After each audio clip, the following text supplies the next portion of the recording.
Hello, Dr. James Bogash, expert in health and longevity, and as a practicing chiropractor, chronic low back pain is something that I see pretty much every day. And everybody wants a simple solution. They want the wonderful, most amazing chiropractic adjustment. They want the best massage. They want the best PT.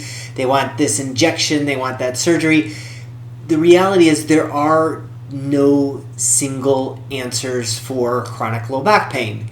Personally, I think the best answer is to not let it get chronic, and I've talked about that before. I think we drastically mismanage the acute scenario, and that's why things progress to chronic low back pain.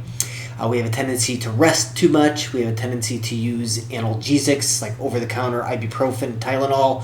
I absolutely think that those screw up the healing process and promote chronic pain, and we have a tendency to ignore it. We don't get the right treatment if needed.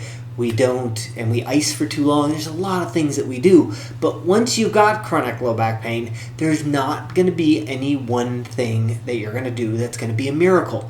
People are usually looking for that, but the answer comes from within.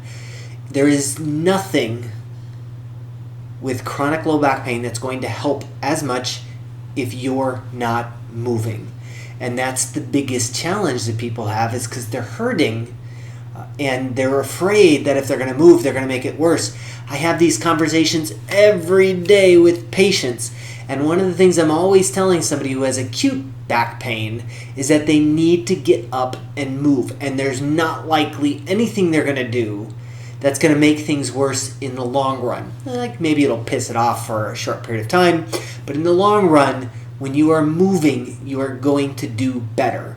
And so this study looked at 358 people from 18 to 60 years of age with chronic low back pain. And they had them replace 60 minutes of sitting on their ass with 60 minutes of vigorous physical activity a week. Like 15 minutes a day of whatever it may be. You need to find out what you can do within your constraints. But they found that it was effective at lowering what's called VAS scales, and that shouldn't make any sense. That shouldn't be any big surprise. It should completely make sense, but it just drives home the point that if you have chronic back pain, you have to be moving. And in this scenario, they're suggesting more vigorous is a good thing. I always hate to tell somebody that walking around the block is really not enough, but it's not. Unless you're 95 and you've only got, one leg and you're blind and deaf, like walking is just not enough. Unless we're going to be doing, like Disneyland walking, 10 to 12 miles a day. But in general, walking is just not enough. We need to be more vigorous. We need to move.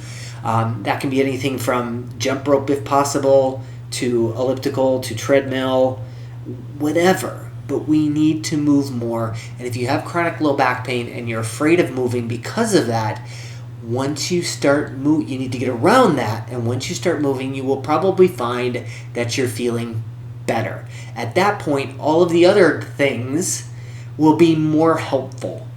So I always say treating couch potatoes, they're going to respond way differently than an athlete who wants to get back to moving. As always, I'll post a link to this particular study in the description. Make sure you like this video, share it with somebody who you think needs the information, and subscribe to the channel.